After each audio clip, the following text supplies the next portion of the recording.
All eyes are focused on Luris going into the showcase, but there's a very powerful combo deck putting up extremely good numbers right around the corner.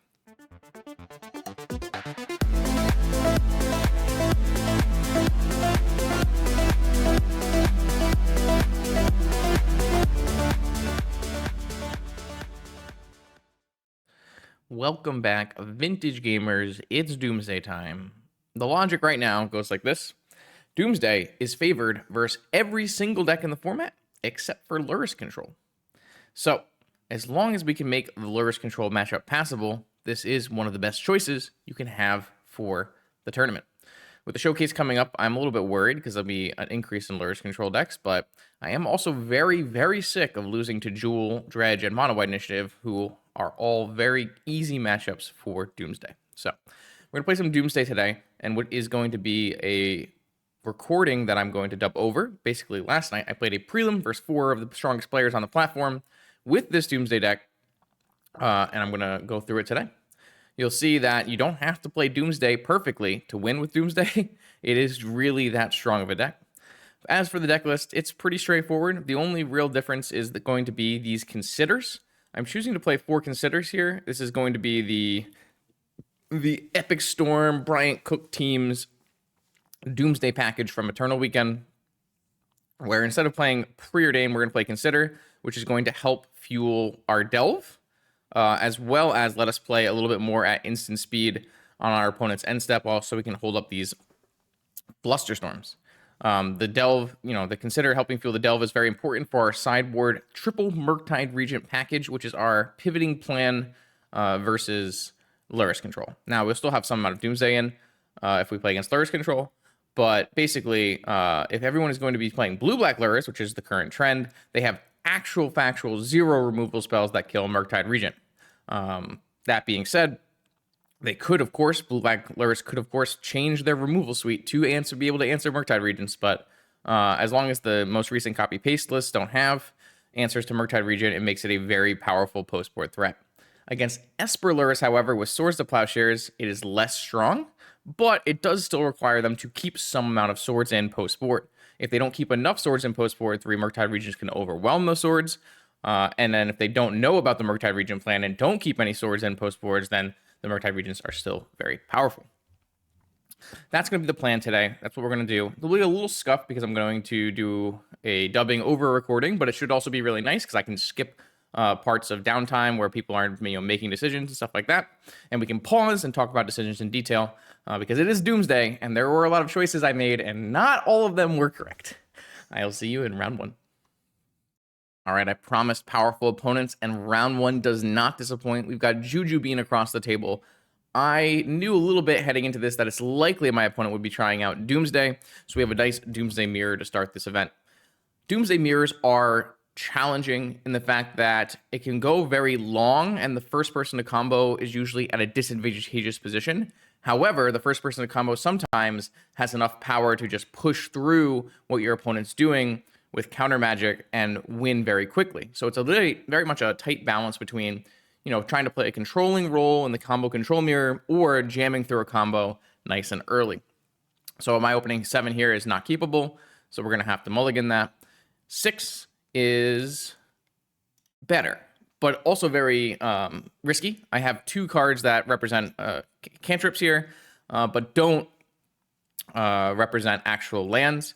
And then I have redundant Doomsday, but I do have, a Force of Negation to protect myself from their combo. I decide this hand is keepable, but I could definitely see putting it back. Having access to a Force is definitely important in the mirror if your opponent goes for early combos.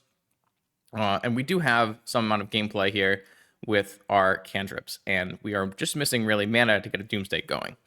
This game is really interesting because I definitely would want to rethink how I would play this game in the future. So we'll see exactly what happens here. My opponent is down to 3 cards in hand, but they do have multiple pieces of mana in play. They don't actually fetch an Underground Sea here. He fetches a Undercity Sewers. Maybe trying to figure out the game plan. Doing it on the main phase is a little bit weird, but kept the card on top, it looks like, and then gushes into the card that we kept on top. This is probably not a gush that would be Menendian approved. This is on turn 1 after time walking, picking up both your lands. So you're going to pass the turn with no lands in play. Now, that is mitigated by the fact that you have a Moxstrat, and you are going to get extra value from your Underworld City Sewers down the line. But a very odd gush that I was quite surprised to see. This gush also hits into a Gataxian Probe, so now my opponent gets to know full well what I am working with here, 100% coverage of my hand. So 6 cards, 2 of them are lands, 4 other cards, and my opponent passes the turn. Leaving this blue floating mana up too. So very interesting turn 1.5 here with the Time Walk. Trying to get something going, but very much hemorrhaging some mana value in the process. This is definitely where the game starts to fall apart, because when we do get to my turn over here, I draw a land. Sorry, went too far. I start by drawing a Dark Ritual, which is great. It's going to go for my Doomsday, and then I Gataxian Probe my opponent and see exactly what kind of counter magic my opponent is working with. Now, my opponent is working with no current counter magic. My opponent has a Force of Will, a Dark Ritual, the 2 lands we know about, a Necropotence, and a Demonic Consultation. Now, if my opponent hadn't Gataxian Probe me, it's very likely they would have gone Dark Ritual, Necropotence, which I would have Force of Negated, and everything would be a lot easier. However, because my opponent had perfect information on my hand, they chose not to go for Dark Ritual, Necropotence, and instead are holding up the ability to Demonic Consultation for a blue card so that they will have Force. This is very important as I choose to play out my turn. What I choose to do on this turn is resolve a Doomsday. It seems like it made a lot of sense to me. I have this kind of counter magic, but then you come through this Doomsday and you have some choices to make on how you want to play out the Doomsday, because you know the opponent has the ability to Demonic Consultation for a blue card and get a Force. And if my opponent does that, I need to be able to survive through the next turn. So starting off here, we've got Dark Ritual and we've got Doomsday. And I have the ability to break into my Doomsday pile with a Street Wraith. So I could do things here like build a pile where Black Lotus is the top card. I can Street Wraith into a Consider into a Thassa's Oracle, and play a Thassa's Oracle. The only issue with that is Consider is my only other blue card for Force of Negation. So a huge problem is if I were to go for the Black Lotus, win the game pile, my opponent uses the Demonic Consultation, finds a blue card, forces my game-winning Thassa's Oracle, and then they untap and they go Dark Ritual, Necropotence, draw 13 cards. And I'm actually in a huge problem situation, because if my opponent does that and I only have 1 Oracle left in my deck, not only do I have to wait 2 turns to get it, I would have to wait 1 turn to get a second blue mana, and then on the turn after that, I would have to go for an Oracle, and it would be a huge problem. Now, there's another idea of if I do Black Lotus on top, and then I consider into Ancestral. So Street Wraith down to 4, Consider down to 3, Ancestral off my Black Lotus, getting me Sapphire, Oracle, and a blue card. My opponent would then be forced to force the Ancestral. And if they did correctly force the Ancestral, I wouldn't actually have mana until later to go for the Oracle, and you end up in the same spot. So I'm like really taxed here on, if I try to go for any kind of winning the gameplay here, it involves me using my Consider, and which would leave me open to getting Necro, draw 13, counter your last Oracle anyways. So I am kind of shunned away from going for the kill. Now, I might be missing something with Demonic Tutor. That seems like a possibility here. I don't know what that would be. So like if I Street Wraith into a Lotus and then I DT'd for I don't know, a mental misstep or something, and then put the rest of the cards in my pile being like Oracle land. There could be something there. But basically, let me know in chat if I'm missing something very obvious here. But I'm assuming that if my opponent does Consult Force, they're going to be able to break up whatever combo I do on my turn, and I'm going to lose the ability to counter their Necro on their turn, and I will lose the game. That's the opinion that I went with. I'm not 100% sure if it's correct, but that's what I was thinking. And so what I just used to do is instead build a pass the turn pile. So this is what I came up with, and I don't know if I like this very much post-board. So the idea here, or not post-board, post-mortem, I should say. The idea here is that I put a mental misstep on the top of my library so that I can Street Wraith into a mental misstep, which is going to protect me from both Consultation and Dark Ritual. And by doing this, I'm going to get rid of one card off the top of my library, and then I'm going to be able to draw the Black Lotus, and I can actually go for, I can crack the Lotus for blue, and I can go Demonic for an Oracle, casting an Oracle on the first turn here. And I still have the ability to negate on my opponent's turn. And then if my opponent still beats that, I still have a land and an Oracle to follow up. So I think that was my line of reasoning anyways. And it makes some sense to me here. So yeah, so my opponent goes here and they go for the Dark Ritual. So I cycle and I go for a mental misstep. Now, is that correct? So the problem is if I let Dark Ritual resolve and my opponent drew a blue card and they don't need to use their Demonic Consultation to get a blue card, that means if I negate their Necropotence, then they can go Force of Will my negation, resolve a Necropotence, and draw 13. So I immediately cycle my Oracle or my Street Wraith into my mental misstep, and I mental misstep the Dark Ritual. So now we still know my opponent's hand minus the one card they've drawn. Yeah, and we go to my turn. Now here's where things get tricky. I misordered my pile, it looks like. Because if I had put the Black Lotus here, I would have been able to Demonic and go for it. So I don't know why I put this Underground Sea.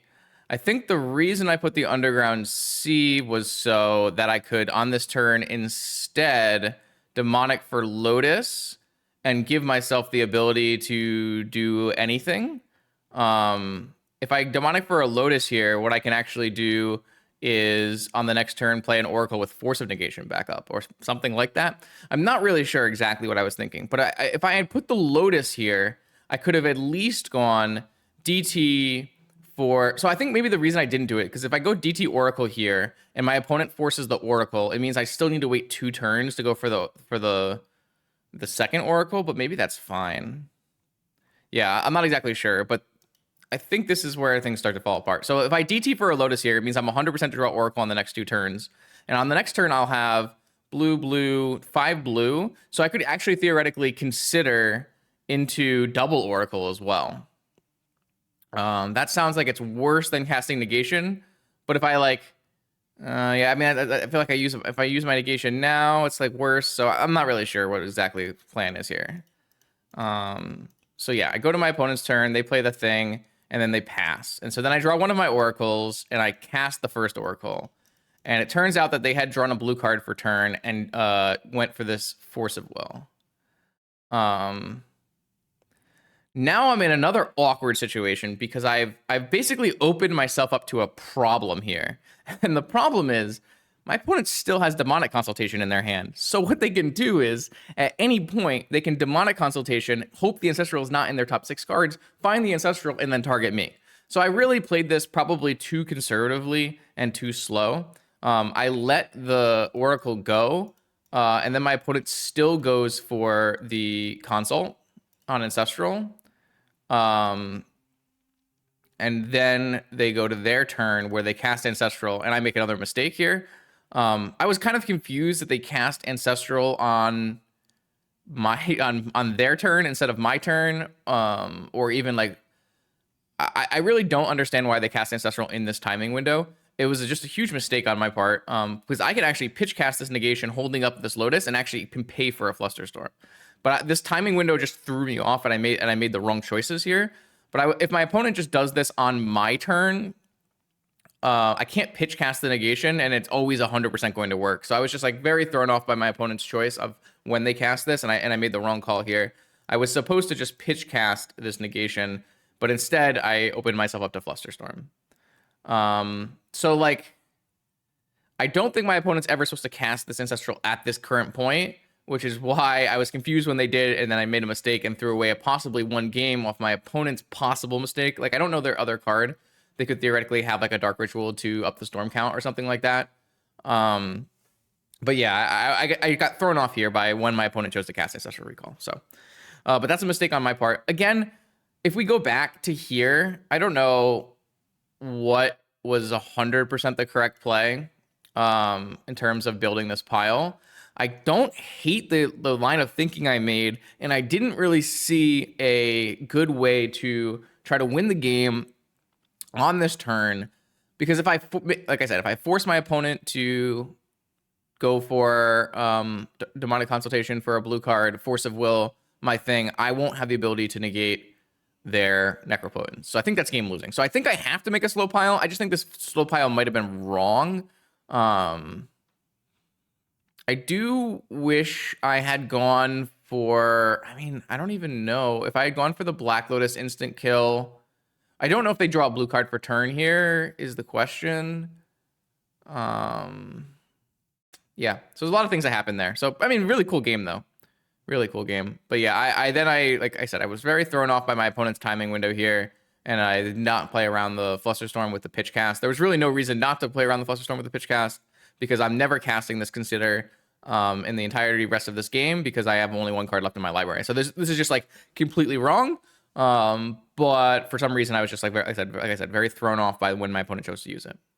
Okay, so sideboarding.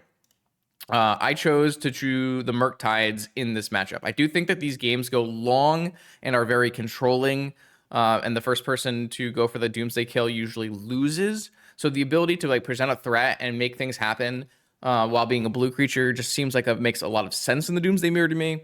Also, don't know if my opponent's gonna like bring in removal for it or not. We'll have to see. And so what I choose to do is I choose to trim on like cards that are pretty poor in card advantage wars here. So the island is not necessary because I'm not getting wastelanded. The vampiric is a little poor. The negation is good for the counter war. I take out one Doomsday and one Dark Ritual. Like I said, I want to be playing a little bit less reliant on the combo combo aspects. I'm not 100% sure that I want a bunch of Consigned to Memories. I haven't really been thrilled with Consigned to Memory in the Doomsday Mirror. A lot of the times, like, it's kind of, you can play around it, and it's like not exactly great. But in reality, I probably should just be boarding in both of these Consigned to Memories. Maybe you take out another Dark Ritual, maybe you take out another, something like that. But yeah, I don't know. I just, like I said, I haven't been thrilled with Consigned to Memory, but definitely is worth pursuing. So here we go. We got game 2. I got a nice Turbo Regent hand. I have a fetch land. I have multiple street raids. I get to hold open Flusterstorm, so I don't get to get turn 1 killed. So lots of really good things happening here. Really like this kind of hand. This is like a really nice thing you want to be trying to be doing in this list with the Considers, is just be going turn 1, fetch land, pass, holding open Consider, Flusterstorm, and the ability to fetch it under City Sewers. So yeah. Here we go. My opponent does another Gitaxian Probe. Lets me see my hand. Thankfully, it's only part of my hand because these Street Wraiths represent 2 fresh cards, but they do get to see the Murktide package. So they are now aware of what I'm trying to do post-board. And I have to make some choices here about how I want to pursue this game with my Flusterstorm, my Murktide Regents, and basically like how do we think this is going to play out. So my opponent has fast mana.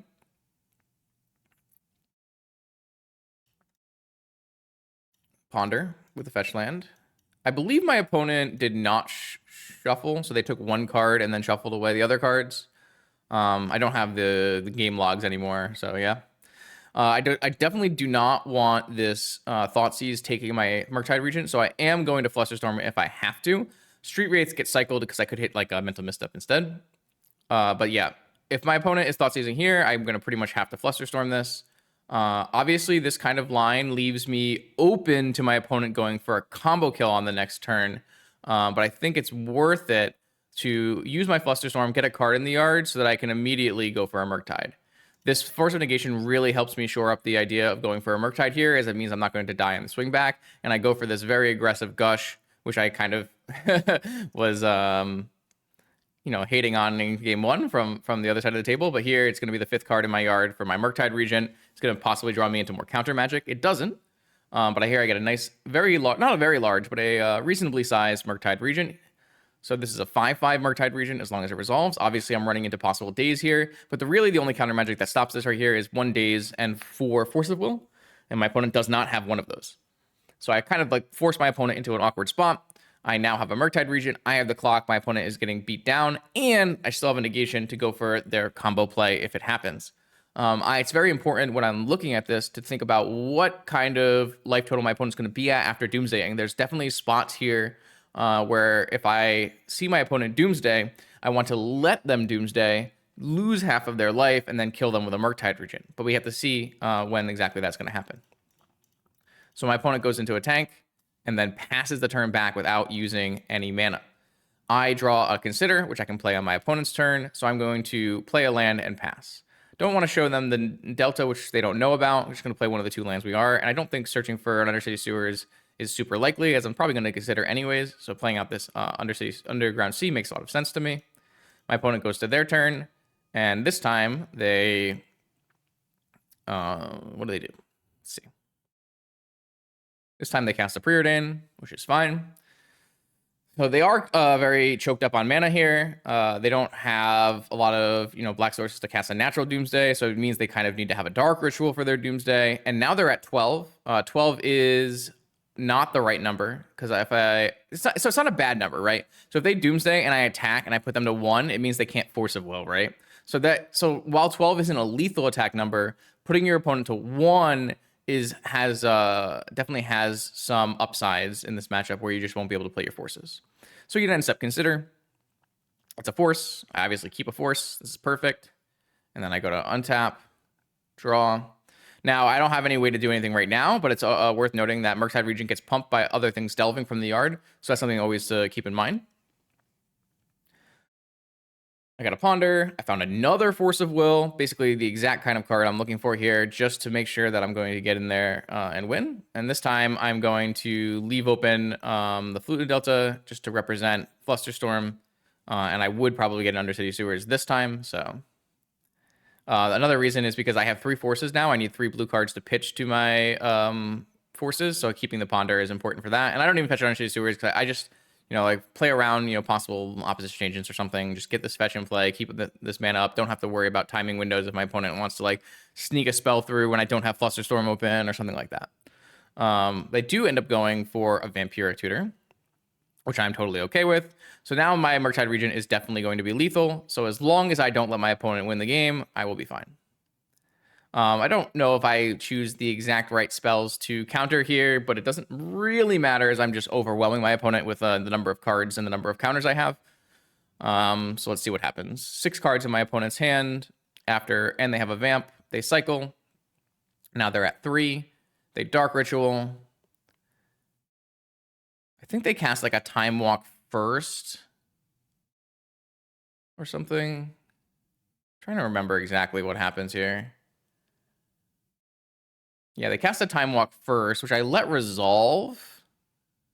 Not 100% sure if I'm supposed to let this one resolve.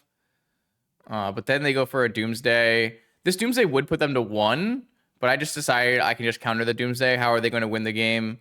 And they force back going to 1 card in hand, and I just still counter the Doomsday. Because at this point, I have another counter magic. So if I'm countering this Doomsday, it means the only way they can win is they'd have to have a Doomsday. They can't win with Doomsday on the next turn, and so they'd have to have Consult Oracle, and I still have another force after that. So it doesn't matter too much what I choose to counter because I just had an overwhelming amount of counter magic. So even though my opponent does have a Time Walk turn there, they're not really going to beat another counter force anyways. And we get to go to game 3. Game 3 is a pretty wild one. So here's my opener hand in game 3. I have a negation. I have a bunch of mana. I'm really excited about how this game should look. I like what's going on here. It should give me a lot of control. And my opponent opens with Sapphire Lotus. Okay, so my opponent's kind of on the same idea here, and they get to lead off here with black mana on their Lotus, casting Thoughtseize. So now I'm like, well, I have no ability to do anything here. I just let this happen. I put the F6 in chat, and I go about my way. So my opponent Thoughtseizes me and then goes into a tank. And I was assuming at this point that they were in a tank because they were thinking about how to build a Doomsday pile that wins the game, because all they have to do here is take negation. So this goes on for some time. My opponent eventually chooses negation, and then they go for a Doomsday off of a another Dark Ritual, or where it is. Sorry. Yeah. So they play another Dark Ritual, and they play a Doomsday. And so I'm assuming, oh, I'm dead here. But then this Doomsday takes a long time to be put together. So then I'm like, okay, well, maybe I actually have a turn. So this is Doomsday, and then the Doomsday resolves, and this is my opponent's yard. I see some things in this yard. I can't remember exactly what I was looking for, but there's 1, 2, 3. There's 4 forces in the yard. The Black Lotus is in the pile. There's no Gush in the pile, but there is an Ancestral in the pile. So yeah, lots of things going on here. But what happens here is very crazy. So I go with Underground Sea, Sapphire. Do I play around Do I play around Mindbreak Trap, or do I play around Daze? I can't remember. I think I play around Mindbreak Trap. But it's possible you're supposed to play around the Daze. Actually, I saw the Daze, I think. I think I looked for the Daze. Yeah, the Daze is in the yard. So unless there's 2 Dazes, which is always possible. So instead of playing around that, I played around Mindbreak Trap. And what I do is I cast Time Walk here. And now something very interesting happens here. My opponent only has 1 card in hand, 4 cards in library, and then they choose to use their Flusterstorm on my Time Walk. I don't know exactly how I feel about this. I'm going to assume the Flusterstorm is going to be dead if I pass the turn with a bunch of Lotus mana. So they just want to use this Flusterstorm while they can, which seems like it makes a lot of sense to me. So that leaves my opponent with nothing in hand, 4 cards on top. It means they have an Ancestral Recall as their top card, and I need to draw into something good. So I have 3 blue mana to use, and I have multiple Ponders. I can't cast this Dig Through Time because I don't have enough cards in my yard. So the first one finds a Flusterstorm, which would normally be very good against this Ancestral Recall, but I've already used my land drop, and I've already used my Sapphire, so Flusterstorm actually doesn't really work. I could keep the Consider, but I don't want these other 2 cards anyway, so I think we just shuffle these away.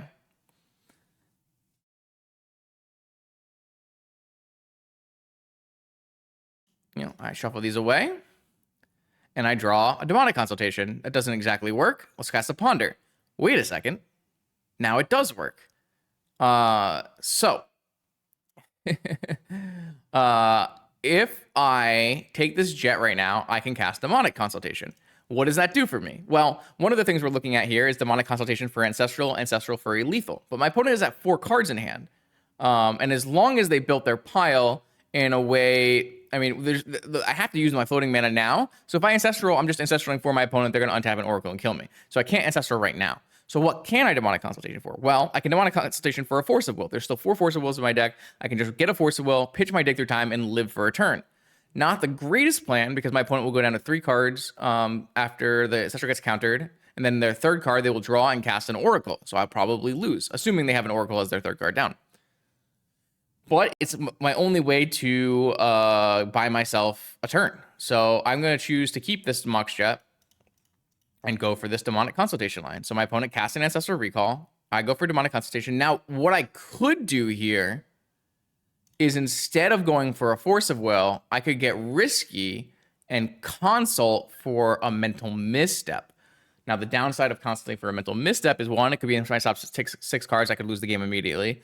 2, it could exile all the cards that are relevant anyways, so that even if I go for a Dig Through Time after, it doesn't even do anything. And 3, I have to play this longer game anyways after this Dig Through Time, so I probably need to draw, immediately Force Blue card, and then maybe another Force Blue card immediately, so it's a little tough. That being said, maybe this would have been a better choice to go for a mental misstep here. Instead, I actually just go for keep most of the cards in my deck, and I go for Force of Will.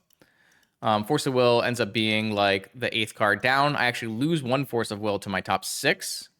And it was the 8th card down, so I force pitching Dig Through Time. Now, this still puts me in the exact same spot if I need to draw extreme action here. Which makes me very hesitant about this choice. So maybe mental misstep was better. Because I could at least go. I mean, like the thing is, like the cards I have to draw off the Dig Through Time are very similar. But yeah, maybe I was supposed to go for a mental misstep. Thinking about that more is crazy. But I do draw the single best card in my deck, Ancestral Recall. My opponent has no cards in hand. They have 3 cards in library. I can simply cast Ancestral Recall, targeting them. They go to 0 cards, and when on their turn, they draw and go to dead. So yeah, lots of mistakes, obviously, in this first round. I would be interested to see like exactly what piles people would build for game 1. Not 100% sure. This one, I think maybe a more YOLO consult for a mental misstep would have made more sense. And then game 2 was definitely a clear Murktide beating. And so yeah, that's round 1 versus Juju Bean. Very powerful wizard and up 1-0 in this prelim.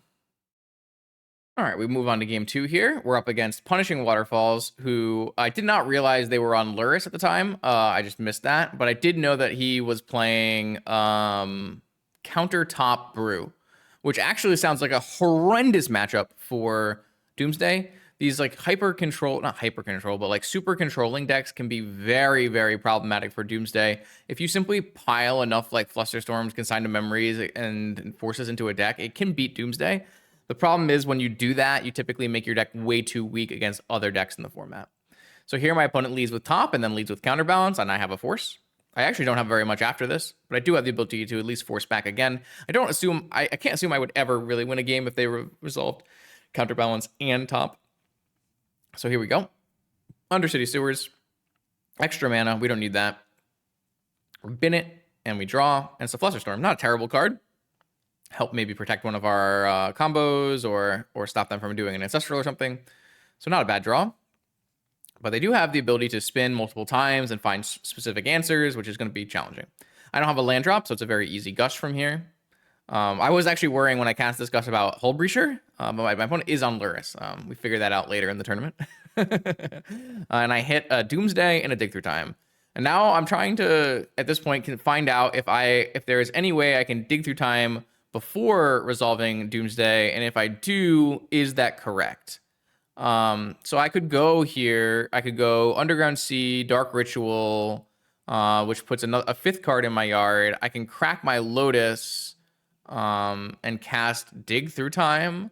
I don't want to exile my own Lotus, though, because I do know I'm going to need a Lotus to win the game on this turn with Doomsday. And I do think it's worth going in to try to win the game on this turn with Doomsday, considering I have Force, Oracle, and Flusterstorm. But actually, I don't have a way to draw, so I do need to use my Dig Through Time to find a way to draw. So yeah, I'm basically sitting here trying to consider how exactly I'm going to do this. I chose to crack that for black mana, which I think is fine.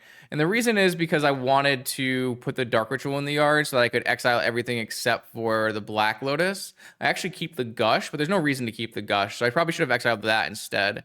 But what this does is it lets me Dig Through Time and still cast Doomsday and still cast Flusterstorm and still cast Force. But what it doesn't let me do is it doesn't let me draw blue cantrip. So I would have to draw like a Probe or a Wraith or something like that off of this Dig Through Time. So I think we could have slightly optimized that. I could have kept an additional mana and gotten rid of the Gush, and then I probably could have maybe floated blue off of the Lotus and then floated black and cast Dark Ritual off of the sea. So yeah, definitely some optimizations there. I do see Oracle Force. I see Street Wraith. So yeah, pretty good looking Dig Through Time. As long as I take the Street Wraith, I have the ability to win the game on this turn. If I take the Force, then I have double Force backup for my win the game on this turn, which is what I assume I do here. So I would take the Force, take the Street Wraith into a pile that includes an Ancestral Recall. So if I use the Street Wraith and I don't use the Flusterstorm, it means I have an open blue mana. So I can Street Wraith into Ancestral Recall into Lotus Oracle. So yeah, I take the Force of Will and the Street Wraith, and then I go for that. I go for a Doomsday. The Doomsday. My opponent fetches because they know what's on top. Or maybe they spin and then they fetch, sorry. I'm trying to make sure that we can go through here. They spin and then they fetch, and they're choosing which land. They choose a Tundra. They don't spin again for what it's worth. And I go for my pile. So I choose Ancestral, Black Lotus, Force, Oracle, and an additional land. Yeah, basically just ways to win the game if, say, I don't know, things go poorly and my Thassa's Oracle trigger gets consigned to memory, I can at least follow up with maybe land another Oracle. That is a little bit risky because I don't know if I'll end up having to use like double Force or something like that, but consigned to memory was a card that I was thinking about. Could be my opponent's main deck here, and I'm trying to play around that. So yeah, not 100% sure this is like the exact 5, but somewhere like Ancestral Lotus Oracle is definitely correct. Drawing an additional Force helps me maybe use my Lotus to play Fluster or something. So that kind of makes sense. And then having the, like I said, having the C as the last card lets me maybe play a backup Oracle, though I don't know if that matters too much. Maybe there are better choices than that for the 5th card. So I do these cards down. I cycle my Street Wraith. I cast my Ancestral. I assume my opponent spins. They do spin. They go looking for an answer here.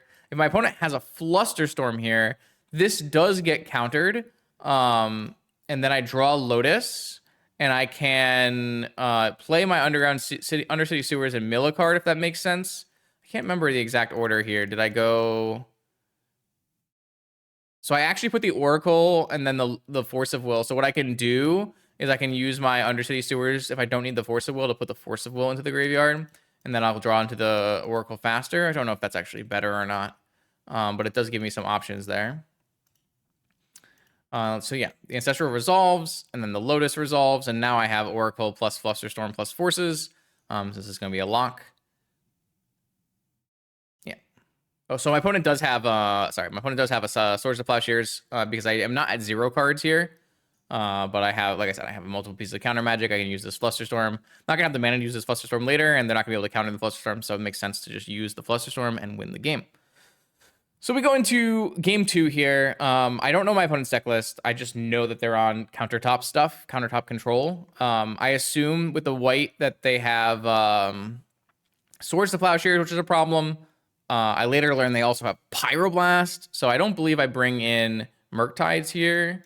And I just take out things like Chain, Vampiric Tutor, and bring in some other cards. I choose to bring in Negation because I do need to be able to make sure I counterbalance. And then I also choose to just bring in some Consigns.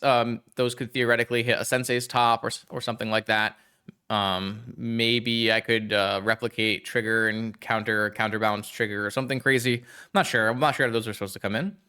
But here we go into game 2. My opponent reveals a reveals a Lurrus, and I get very, very confused because I was like, wait, my opponent has a Lurrus? Oh, that makes a lot of sense considering my opponent is on 2 1 and 2 drop permanents combo deck. And so I play my land that doesn't get Wasteland. I don't know if my opponent has Wastelands or not. That's another huge thing that I didn't know. So I kept the island in to make sure I had some ways to play around Wasteland. It's at this point where my opponent passes and I see Lurrus and I go, did they have Lurrus in game 1? And I pause the recording really quick to open up a new recording. And I do, in fact, look at the old recording and see that my opponent did, in fact, reveal Lurrus in game 1, which is kind of a fun little thing you can do when you are recording your local matches. So yeah, my opponent did have a Lurrus, and now I need to play out this game. This game is crazy and wild, and I love the way I played the end and hate the way I played the beginning. So let's go through this.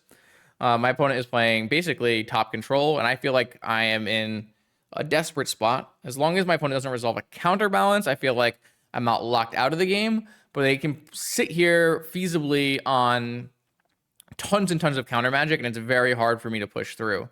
What I should be doing is building out my mana base and looking for a spot to overload them.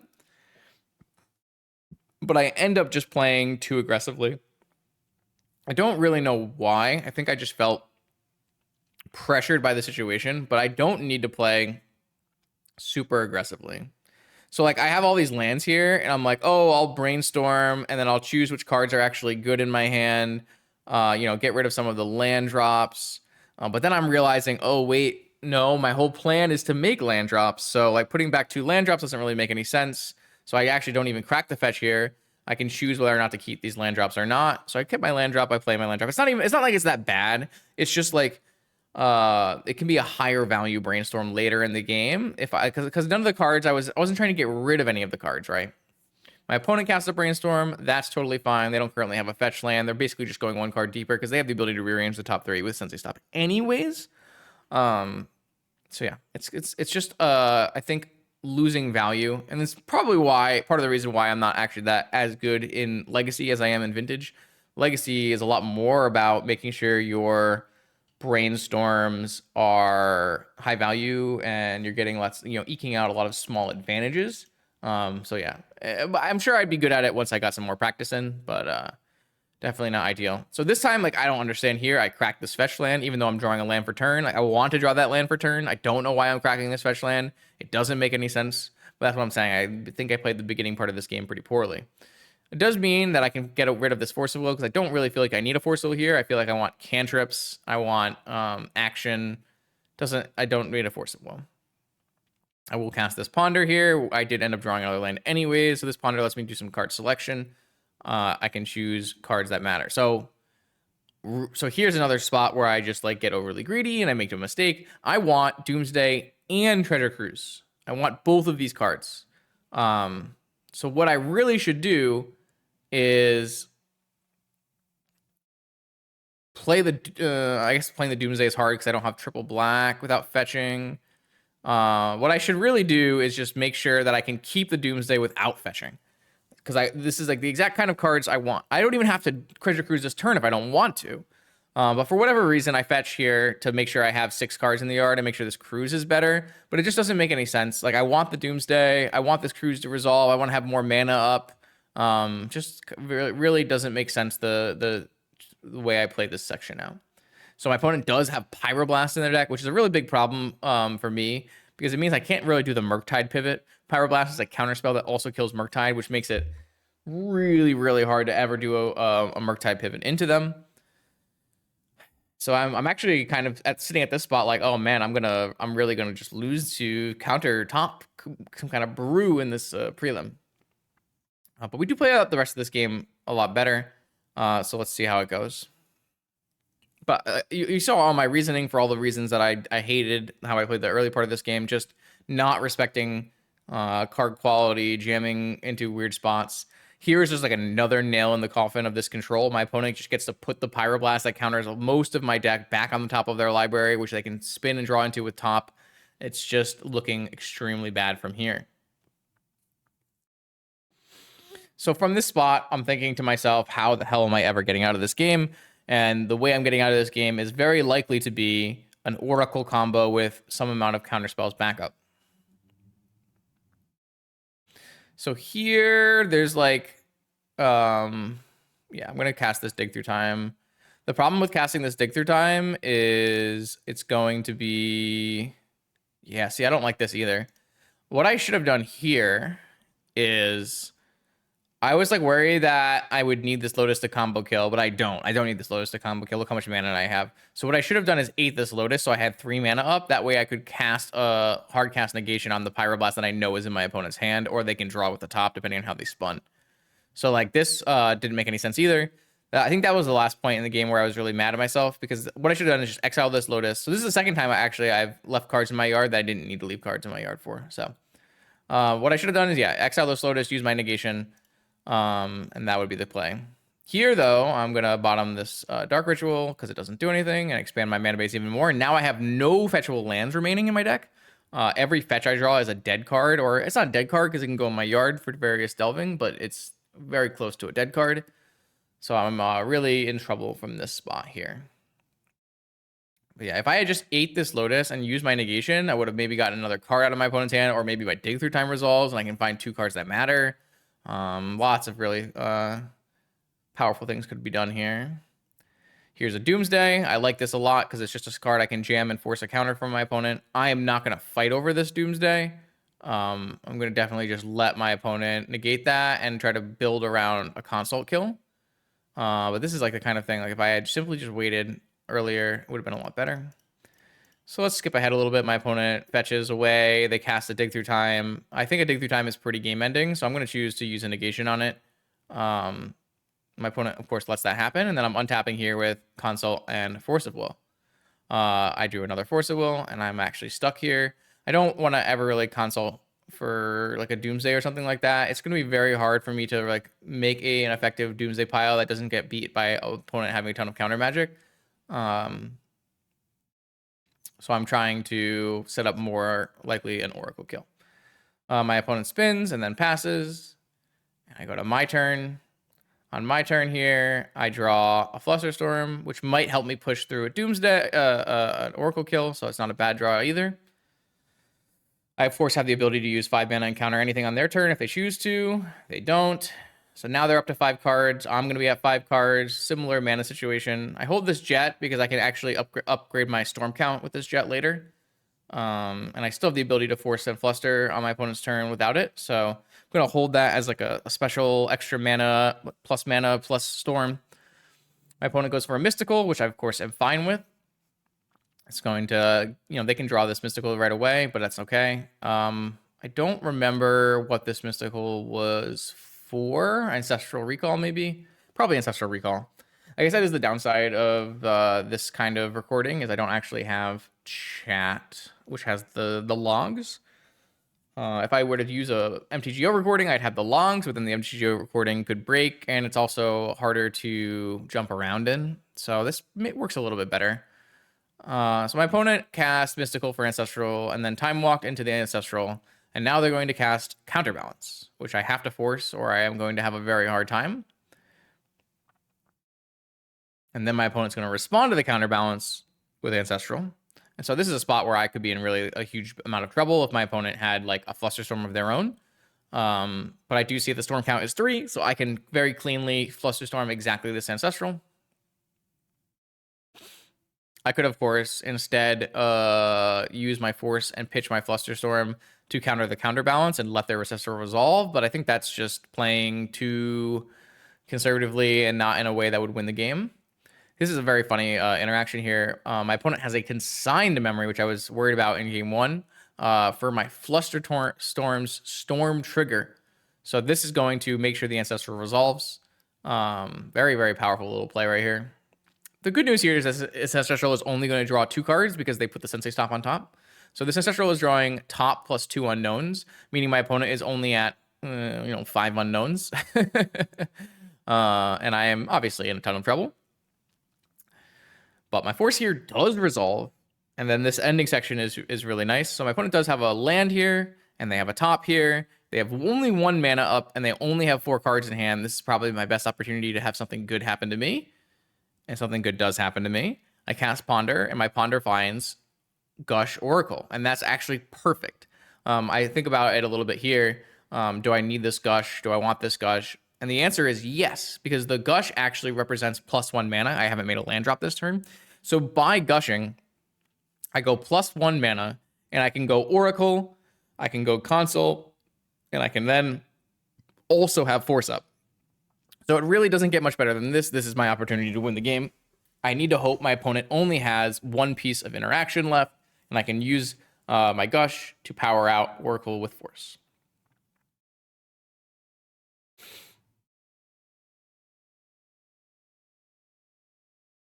So I go for the Gush. Then I have to make the classic choice of, do I want to play Oracle first or do I want to play Console first? They depends very heavily on what kind of interaction you're trying to play around. In this case, we just want to play the Oracle and get the trigger on the stack so that we can try to resolve the Console after.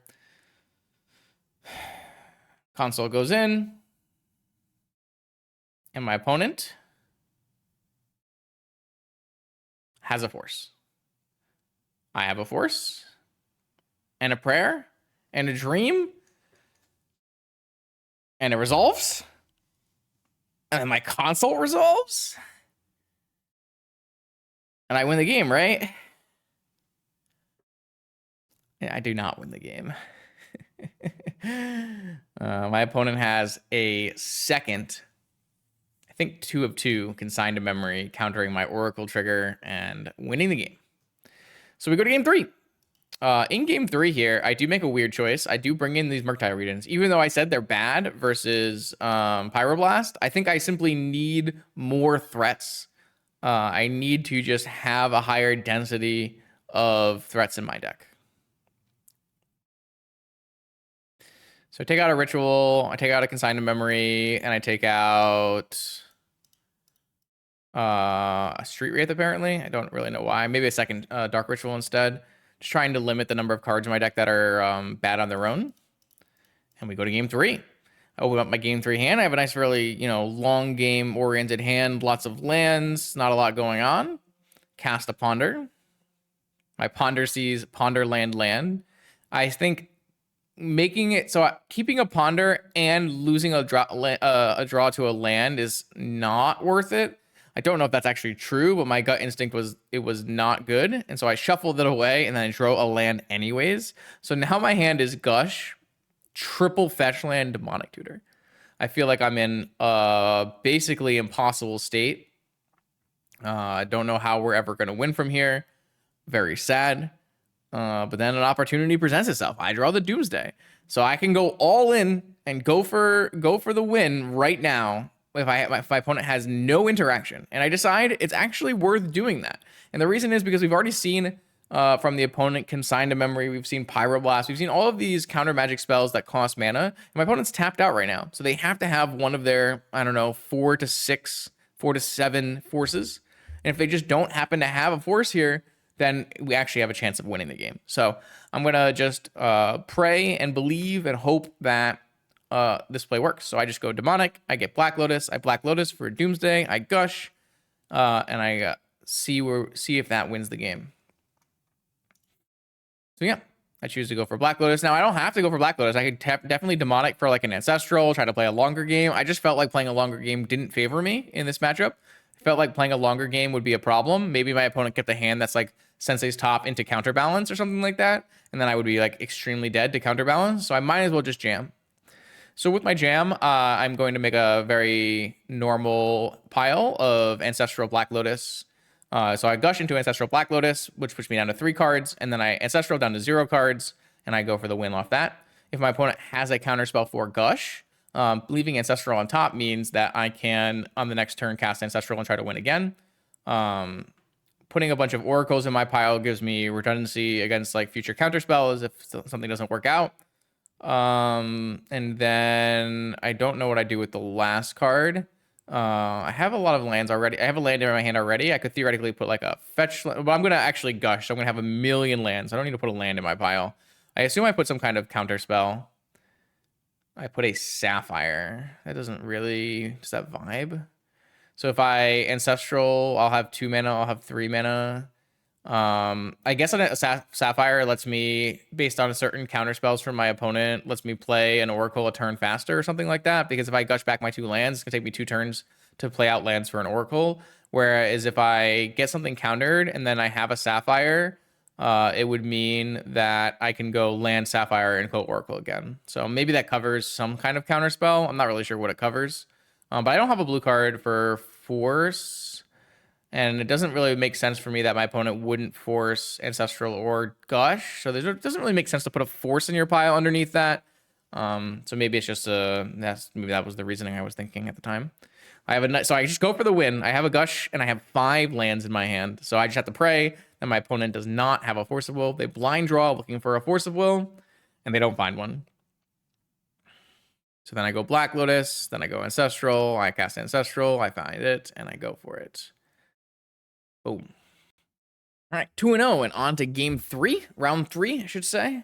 And we've got Unifro across the table. You're probably starting to recognize this name. This is the Oops All Spells player. This has got to be an incredibly good matchup. We are a combo control deck, the best in the format, and we have tons and tons of sideboard hate.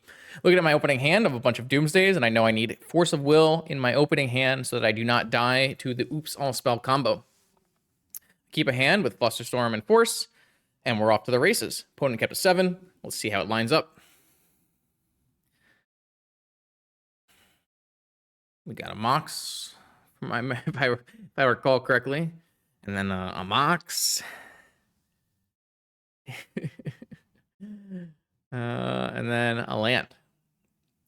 3 mana, jamming the 3 mana Oops All spell guy, Undercity Informer. With the Undercity Informer on the stack, I'm just going to go for a simple Force of Will, pitching the Brainstorm, giving myself the ability to Flusterstorm a Pact or Force backup for their Undercity Informer. See what happens. They do have Force backup for the Undercity Informer, so a 7-card, turn 1 Undercity Informer with Force backup. Don't know if they would have had an additional fast mana to crack it right away, but cracking it on the second turn is still going to be fine. But I have Force plus Fluster. Flusterstorm has been very good against the subset of decks we played against in this tournament. Flusterstorm not always at its best in the vintage right now, but when it is good, oh, it is very good. So I've got a Flusterstorm on the Force. They could still have a Pact, but they do not. And we go to my turn. I have a Demonic Consultation and a Ponder. I think about pondering, and then I choose not to ponder. The reason I chose not to ponder here is because if my opponent goes for another kill... Oh, I lied. I pondered here. So the reason I was thinking about not going for a ponder here is because if my opponent chooses to go for another kill on the next turn, I can Demonic Consultation, YOLO, hope my Ancestral is not in my top 6, find an Ancestral, and Ancestral them in response to the Narcomoeba triggers and win the game. I choose not to do that because I don't feel like my opponent is likely to be able to kill me again on the next turn. So I want to try to build out a more concrete way of winning here. And that's kind of what I have here. I have Underground Sea, Flusterstorm. I can keep this Flusterstorm. The Flusterstorm actually doesn't... protect me from a 4-mana guy, though. Or a 3-mana guy plus a mana. So I actually, looking back at this Ponder seems like I am not actually allowed to cast this Ponder. The problem with like not casting the Ponder is I'm not advancing my board state, but like casting this Ponder looks really bad. So I probably would go back and not cast this Ponder and just leave open my Undercity Sewers to fetch. It doesn't end up hurting me here. And it actually ended up being really good for me because now I have Flusterstorm backup from my Demonic Consultation into Ancestral line as well. So yeah, I think that Ponder might have been a little greedy, but it is what it is. And it looks like it was because my opponent does jam the 4-mana creature here. So if they had hit a mana last turn, maybe they would have killed me. But yeah, so really unfortunate. Or really fortunate, I should say, because I don't think that Ponder was allowable. Maybe if I had hit another mana on the next turn, then I can go for Pondering. But for yeah. So here you're going to see it in action. Balustrade Spy, trigger, resolve the trigger. My opponent mills over their entire deck with 4 Narcomoeba triggers on the stack. I cast Demonic Consultation. And I name Ancestral Recall. And then I have Ancestral Recall with Flusterstorm backup. As long as my Ancestral Recall is not in my top 6 cards, it is a game-winning Ancestral Recall. You can actually see this is very similar to the game 1 against Jujubean, where he was able to Demonic Consultation for Ancestral and kill me. So funny how it comes back around that way. I do have backup here for like a Pact of Negation or something like that. But yeah, nice, easy game 1 win. So yeah, I'm up against Oops All spells, and I know that I have just the greatest control deck of all time here. I can board in Null Rod, which is great against all their artifact mana and their Charbelcher game secondary plan. I get to board in Leyline of the Void, which is great against their graveyard-based plan. I get to bring in Negation and Consign to Memory, which is great against everything. And I'm thinking, well, if I'm going to bring in this stuff, I might as well bring in Murktide as my main threat and instead take out the entirety of the Dark Ritual Doomsday package. I'm going to leave in 1 Oracle because I can still go for like an Oracle Consult. But basically, yeah, I take out all of Doomsday and just pivot into blue-black Murktide control, which is, I think, hilarious. Very, very cool little section here. Yeah, Chain of Vapor, Island, and Oracle all out, bringing in all of the hate pieces plus the Murktide and taking out all of my rituals and my Doomsdays. So yeah, take out my whole combo, go for a controlling game, and we're about to play a very controlling game. Open my 7-card hand here. It's got a Negation, it's got a Vampiric Tutor, it's got a Flusterstorm. I can vamp for a Null Rod, and I'll be cooking. We'll see what happens. So my opponent, I believe, ends up mulliganing a bit, and at the end, keeps a 5-card hand. Always a good sign. Let's see what their 5-card hand looks like. Again, I'm priced into countering like fast mana payoffs, so like Dark Ritual, Mana Crypt, Black Lotus, because I can't counter the Undercity Informer or Battlestage Spy, and if I let those resolve, then they end up hitting like a bunch of Narc Amoebas and a bunch of Cabal Therapies from the yard. So I hit the Black Lotus with the that, and then I go to my next turn where I get to hold open Flusterstorm and Jet. Again, if my opponent goes like land Undercity Informer, we're definitely in a more risky spot. But if they do that, then I could always, vamp for an Ancestral or something like that. So we have that play too. So now I have to consider, do I want to Vamp Tutor? Because I can Vamp Tutor for a Null Rod, which is going to really put my opponent off of the, their mana situation. But they could always have Dark Ritual, but we do have Flusterstorm to cover Dark Ritual. I can Vamp for Ancestral. Ancestral is a card where I'm going to be drawing cards, or I can more likely use it as a way to kill my opponent if they go for a kill. No matter what I choose to do here, I am a little bit telegraphed in my choices. So first I'm going to choose to go with the Delta and Undercity Sewers and see if I like the top card. If I like the top card, then I don't have to Vamp right away. Force of Will. I like the top card. So I'm going to not Vamp. I'm just going to draw my Force of Will. And this is good because now I'm covered from a variety of creatures that would hurt me here. Opponent has 2 cards in hand, and now they're up to 3 cards in hand because, again, they did mulligan to 5, and we were able to negate their Lotus. They did have a Lotus Petal, and so now they have 4 mana and 2 cards in hand. Are they going to go for a kill? Seems very likely. The cool thing about this spot is actually if they go into their pivot plan, which is 4 Garblin Charbelchers, if they play a Charbelcher here, I can let the Charbelcher resolve and then just Vampiric for a Null Rod. They do bring in, I would assume, Chain of Vapor in this matchup, so the Null Rod isn't like a lock, but then if you can just protect the Null Rod, it would be pretty good. So my opponent does not play a spell, so we're going to go crack a fetch land here. And then I'm going to cast Vampiric Tutor. And what I'm going to do is I'm going to do Vampiric Tutor for a Ancestral Recall. With an Ancestral Recall here, I can use it on the offensive or defensive, and it should give me a lot of action. I, of course, could also just go for the Null Rod, try to resolve the Null Rod here. It would definitely put my opponent back on mana, but I think an Ancestral is a little bit more versatile. I can use it, like I said, offensive, defensively, but I can also pitch it to Force of Will if I need to. There's basically a lot of choices here by just taking the Ancestral Recall. So yeah, I take the Ancestral Recall. It makes a lot of sense. And we go to my turn. I just play my land and I pass the turn. And then at the end of my turn, my opponent makes a surprising play and they choose to crack this Lotus Petal and cast an Ancestral Recall of their own. Kind of surprised they didn't choose to do that on any other point in this game, or not in this game, but on that turn, because they had options like in response to my fetch land, on my upkeep or something, where I wouldn't be able to make any plays versus this. But now I've already drawn my Ancestral Recall. I actually am in a really crazy spot where now I can go respond to their Ancestral Recall with my own Ancestral Recall. Storm count's now 2. Flusterstorm still does not counter their Ancestral Recall, but I actually draw Consider. Consider is crazy here because if it was preordained, it wouldn't work this way. Because it's Consider, I can now cast Consider, up the Storm count 1 more, and then I can Flusterstorm their Ancestral, leaving them with 1 card and leaving me with a resolve with Force of Wills in my hand. So that's what we do.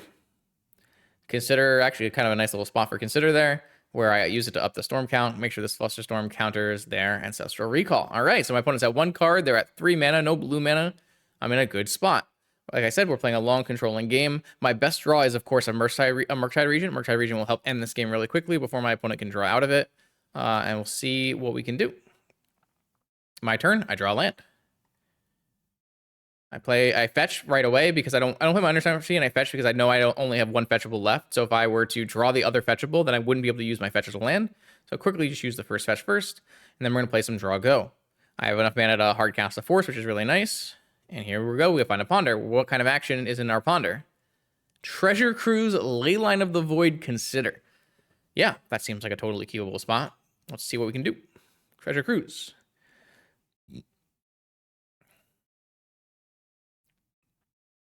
All right, start with Treasure Cruise. Get rid of some lands and some cards that don't matter.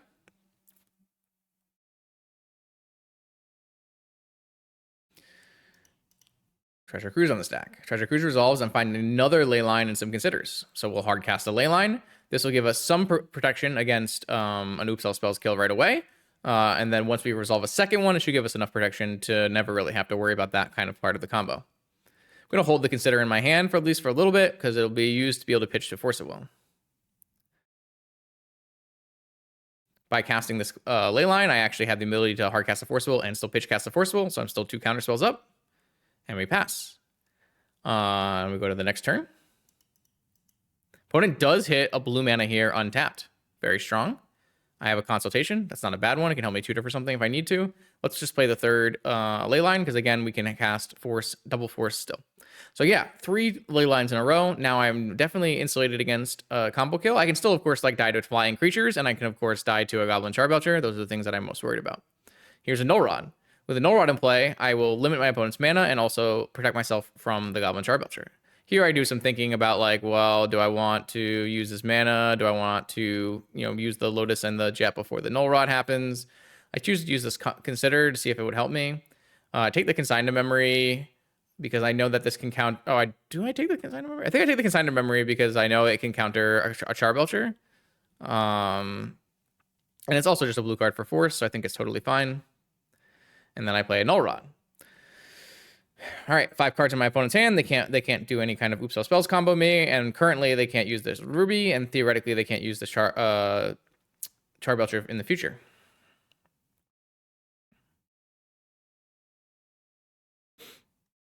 My opponent passes back. We go to my turn, where I draw a Misstep. Extra protection, very nice. Go to my opponent's turn. Now we're on my opponent's turn.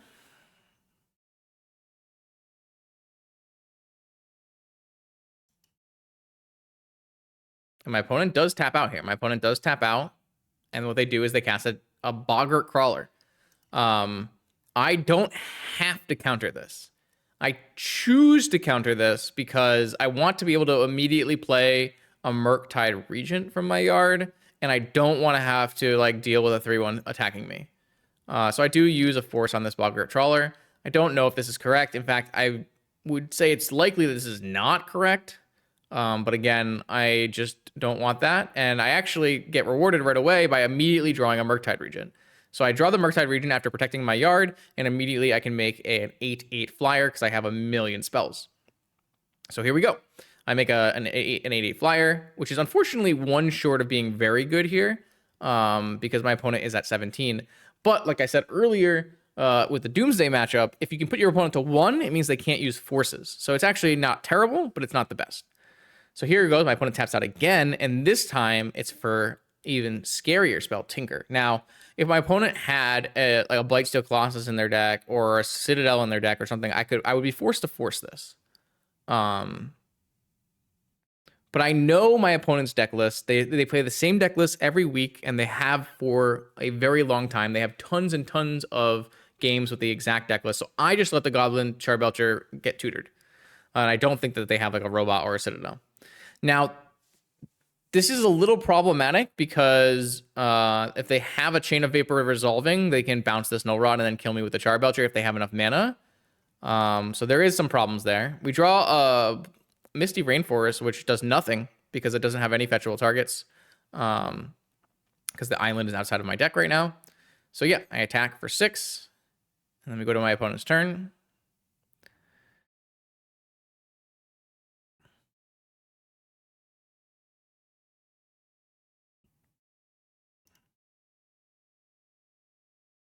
My opponent does a big thing, so I assume that they have a Chain of Vapor and they're trying to figure out what to do.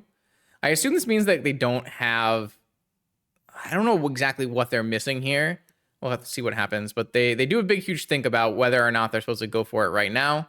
They're at 9. If they take another hit, the forces will get turned off. So it makes sense that they have to go right now. I don't know what piece they're missing here and they're thinking about, but they go for the Chain of Vapor. I have a Mental Misstep, so it's an easy start with a Mental Misstep. Opponent has 6 cards in hands, and they haven't been playing lands. But they could have a bunch of Moxen. They could have a bunch of vampires. They got a lot of things in their hand. They have the Pact of Negation. I let the Pact of Negation counter my Misstep. Then I force this Chain of Vapor. And they have a second Pact of Negation. And then I go for a Consult. And I consult for my 3 of Flusterstorm, which they will not be able to counter. Assuming that they don't have the ability to maybe like play another blue land, cast another chain or something like that, this will kill my opponent because what it will do is, I guess it not technically kill, yeah, because I played again the next turn. So this is just going to kill my opponent because they have 2 pact of negations that they have to pay for. So yeah, consult for a fluster. Now, to be fair, if my opponent had another piece of counter magic and they chose to counter the demonic consultation, like say they had a counter magic and they're like, oh, I don't have to counter the demonic consultation because they didn't think about Flusterstorm, then they could theoretically have countered Flusterstorm there with like another pact or another force. And then if they had the mana, they would actually be able to Charbelcher kill me, which is really crazy. Because you have to draw like a really specific sequence of cards for that to work. You have to draw like pack, force blue card. You basically have to draw no Moxen, no Dark Rituals, no Vampire, or Undercity Informers, all those kind of things for this to like work out. But my opponent like is very good at closely, being very close to sneaking out little wins like that. But yeah, we got to hardcast 3 Leyline of the Voids and play Murktide controlled, boarding out Doomsday to win round 3. Okay, 4th and final round of this vintage preliminary event, 4-round event. 4-0 gets you on 40 QPs, basically entry into a showcase or RCQ. So very important to do as much winning as I can here. And we are, in fact, playing a very powerful wizard, recent challenge winner with Plagon, Yuriko.deck, Crazy Diamond, who I know is going to be on Doomsday. No more fun decks. The showcase is coming up. Everyone needs to be on Doomsday, Luris, you know the drill. So here we go. We've got a round 4 Doomsday mirror match, and I am opening a very nice starter of Force, Flusterstorm, Dark Ritual, Doomsday. I am on the draw, though, so we'll see how that plays out. I'm on the draw, and my opponent goes for Street Wraith, and then they goes for Island Preordain. Pass the turn to me. My draw, Undercity Sewers, not the most ideal, but it's not bad, because I'm not planning on going for a Doomsday right away. Although I could resolve a Doomsday with Flusterstorm backup, I wouldn't actually have a counterspell to protect my opponent's protect me from my opponent on my opponent's turn, which would actually leave me really exposed because I would have to make it past the turn pile as I have no cantrips. So instead, we go for an Undercity Sewers. Trying to find like the best way to skip through this, and it's an island, which we don't want. So put the island in the yard, play out a Sapphire, and that way we can hold up Flusterstorm. Now my opponent makes a very interesting play here where they choose to daze this Sapphire. Now I could have obviously played around this. But I'm actually not too upset. Getting my days out of my opponent's hand is not a huge deal. Or sorry, is kind of a huge deal. And also, my opponent going down on mana means they are going to be behind on mana in this game. So I think it's okay. I'm not super worried about it. My opponent gets to take like a Taxium Probe, and now they know exactly what's going on in my hand. Taxium Probe is one of the most powerful cards in any vintage matchup, to be fair, but in this matchup in particular, because they just know exactly how to deal with my counter sweep. So yeah, an unfortunate little Taxium Probe there. As we continue through, they pass the turn, and I draw a very, very nice card, Gush, basically the best draw spell, and it allows me to just go for a kill here. I do use a second Dark Ritual here. I'm not 100% sure what my reasoning was. Maybe it's upping the storm count, but I'm probably supposed to hold this second Dark Ritual. This actually plays around days, I guess, but they already used their days. But basically, I just wanted extra mana, which I don't think I needed. I could probably have held the Dark Ritual in case I drew another Doom. Like say this whole sequence doesn't work. Then I could theoretically, draw a Doomsday on the next turn and go Dark Ritual with another Doomsday. That wouldn't be able to draw a card through that Doomsday, so I'm not sure exactly how good that Doomsday is. But yeah, probably don't need to cast that second Dark Ritual. My opponent has a Force for the Doomsday. Again, they know about Force, they know about Flusterstorm. So I am just going to Flusterstorm back. I think it's better than using my Force. I can use my Force later. This just saves a card because I'm not going to need the blue mana anyways because I have Gush as my broken draw spell here. And then the question is, does my opponent have a Flusterstorm of their own, or some kind of Spell Pierce, some kind of Daze? I guess Daze doesn't work here, but they have another Force or a Flusterstorm. The Doomsday resolves, and I'm going to make a very simple Gush pile. It's going to be Gush for Ancestral, Lotus, Oracle, and then I make a very distinct choice in this one, separate from the last time I made a pile like this, where what I'm actually going to do is I'm going to put the 5th card in this pile. I'm going to have it be a mental misstep. And what that does is it protects me from an Ancestral targeting myself. So I do think that I don't need it to be a mental misstep because we do have that force that we kept in our hand. So that way, if my opponent, if they Ancestral in response to my Gush, it just means that I don't need to do anything, and I have 0 cards. If they Ancestral in response to my Ancestral, I let their Ancestral resolve, and then I use Force Pitching Oracle or whatever to counter their Ancestral. So I guess it doesn't need to be a Mental Misstep, but the whole idea is I put a Mental Misstep in my pile to help versus an Ancestral Recall from my opponent, and that is the plan. So yeah, I go Ancestral, Lotus, Oracle, Oracle. Basically, the second Oracle is a blue card that pitches to force, or also if like something bad happens, I can theoretically maybe play a land and play out a second Oracle here. But I am trying to win the game, obviously, on the spot. I am gushing, so like if say my Gush resolves and then my Lotus gets countered, I still have 2 lands to like play, drop them, and play Oracles myself. So, but yeah, I put the Mental Misstep as the 5th card down, and then my Doomsday resolves. I go for the Gush. The Gush resolves, I think. I don't think I think my opponent responds to this Gush with the Ancestral Recall that I was trying to play around, which doesn't really work because it just means I don't have to cast my own Ancestral Recall. So yeah, they responded with Ancestral Recall, which is fine. I just Gush because I still have 2 cards in my deck. So if I had less than 2 cards, then I could force pitching Oracle on my my thing. But because my opponent just drew me 3 cards, I don't have to cast my Ancestral at all, and I just cast my Oracle and win. So yeah, really nice. I guess, yeah, the Mental Misstep probably doesn't matter there because even the second Oracle just gives me a blue card for force. I guess in theory, then I should make the second Oracle the 5th card down and the Mental Misstep the 4th card down so that I could theoretically draw the Mental Misstep in more situations where my opponent Ancestrals me. But again, I don't think it really matters. So we go then to sideboarding. I'm going to do a similar thing as round 1, where I'm going to bring in these Murktide regions. I'm going to bring in the negation, and then I'm going to take out Vamp and some Dark Rituals.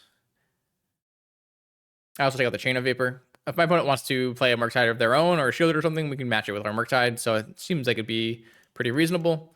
Of course, if my opponent like suddenly sees a lot of Doomsday and moves on to something like Opposition Agent, then things get a little more challenging, but you can play through that too. And then I have this really brutal, really powerful turn 1 kill here. So if you don't know what the turn 1 kill here is, I get to go fetch a land. I have a Black Lotus. I get to go Dark Ritual off of the land, and then Demonic Tutor for an Oracle, use the Lotus for an Oracle, and the remaining black mana for a Consult, and I have a turn 1 Consult kill. So I'm going to keep this hand. Typically you don't die too much to Doomsday on turn 1, though it does happen for sure. You definitely have ones where you die on turn 1. But I'm going to take this hand. A lot of Doomsday games are a lot longer, so like I'll take this pretty crazy all-in hand and see what happens. My opponent also has a similar feeling here. They have a Lotus of their own, and I'm getting a little worried. My opponent does fetch and cast an Ancestral. In response to the Ancestral, I'm going to cast Cycle the Streetway, try to find myself a Force or a Mental Misstep. I don't find either of those, so my opponent's Ancestral resolves. I do have a Flusterstorm now, though, which means that as long as I get my Lotus down early, I actually have turn 1 Oracle Consult with Flusterstorm backup. So now I'm actually beating at least one piece of counter magic. My opponent goes into their tank here for a little bit and then casts Doomsday. I am going to F6 because they, if they have it, they have it. I don't have any more games to play here. If they don't have it, then we go to my turn. So my opponent goes in, builds a really long Doomsday pile. It's going to initially included Lotus and Ancestral, but then doesn't include Lotus and Ancestral. And the Doomsday pile resolves. I take a look at my opponent's pile and I see 3 forces, 1 negation, stuff like that. So I'm a little bit worried about getting countered. This jet doesn't actually do anything. And so yeah, I'm in the spot. I'm in the hot seat. I'm going to go for it. See if we can win the game. If my opponent has more than 1 piece of interaction, then I'm going to lose, and if they don't, then I'm going to win. So yeah, I go for it. I go Underground Sea, and then I go Dark Ritual.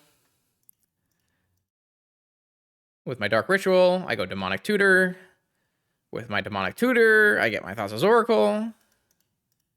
And then I actually make a pointed decision here. I think that there's a possibility that my opponent could have 1 negation left in their hand. And if they have 1 negation left in their hand, then there's a possibility my opponent can make a mistake here, where if I lead Oracle and then cast Consult, my opponent knows that the Consult is going to kill them. If I lead Consult before casting Oracle, my opponent does not know if my Consult is going to kill them or not. They don't know what I'm going to name. I could always, name Doomsday here. Could be reasonable, probably not reasonable, but it could be reasonable. So if my opponent thinks, even if my opponent randomly thinks there's a possibility that this doesn't actually kill them, they could let this resolve. If they had a negation in their hand and they let this resolve, they can't actually use the negation to counter the Oracle, which gives me an additional way to power through their interaction. So just like a slight sequencing adjustment here, based on the possibility that my opponent could have a negation. From here, this resolves. I'm going to name +2 Mace, lose my whole deck, and then I'm going to go for an Oracle. So now my opponent needs to have double counter magic. What they do have is a Street Wraith. So this means that they didn't have double draw spell in their hand, or they would have won the game on the first turn. But they can now Street Wraith into counter magic. They Street Wraith into a Force. I fluster this Force, and then my opponent dies not having a second piece of counter magic. So yeah, really nice, interesting little setup here. My opponent did have a Duress in their hand. They could have chose to maybe done that instead of like Ancestral or Doomsday, but it's hard. It's hard to know when if you're on the play, sometimes just resolving a Doomsday might be good enough, but sometimes it might have its own risk attached to it here. In this case, my opponent tapped out into my turn 1 combo with Flusterstorm backup, and that is it. So yeah, really cool setup here. A nice little 4-0 in the Vintage Prelim with one of the decks that I'm definitely considering for the showcase. Again, there's a lot of risk involved in playing this deck for the showcase because of how bad the Lurrus control matchup is. We did not play any Lurrus control matches during this prelim. We played two Doomsday Mirrors, Oops All Spells, and a controlling Brew. I guess we technically did play against a Lurrus control deck, just not the Lurrus control deck in the form of Lurrus CounterTop. So yeah, pretty wild, pretty cool. I definitely didn't play this particularly amazing. I played pretty well, besides a couple instances, definitely round 1, game 1, the early stretch of the early stretch of game 2 of CounterTop. But overall, I think I played pretty well. You don't really need to play peak performance when you play Doomsday to win. This deck has such a high floor. It is extremely powerful and very forgiving. Now, if you mess up your Doomsday pile, then yeah, the Doomsday pile is not very forgiving. If you mess up, you are going to lose. But in general, I think Doomsday is just a really, really strong deck and possibly one of my choices for the showcase this weekend. Hopefully you'll tune in and see it live on Saturday at 1 p.m. Eastern, or on the YouTube channel on Monday the following week. More content Monday, Wednesdays, and Fridays. I'll see you then.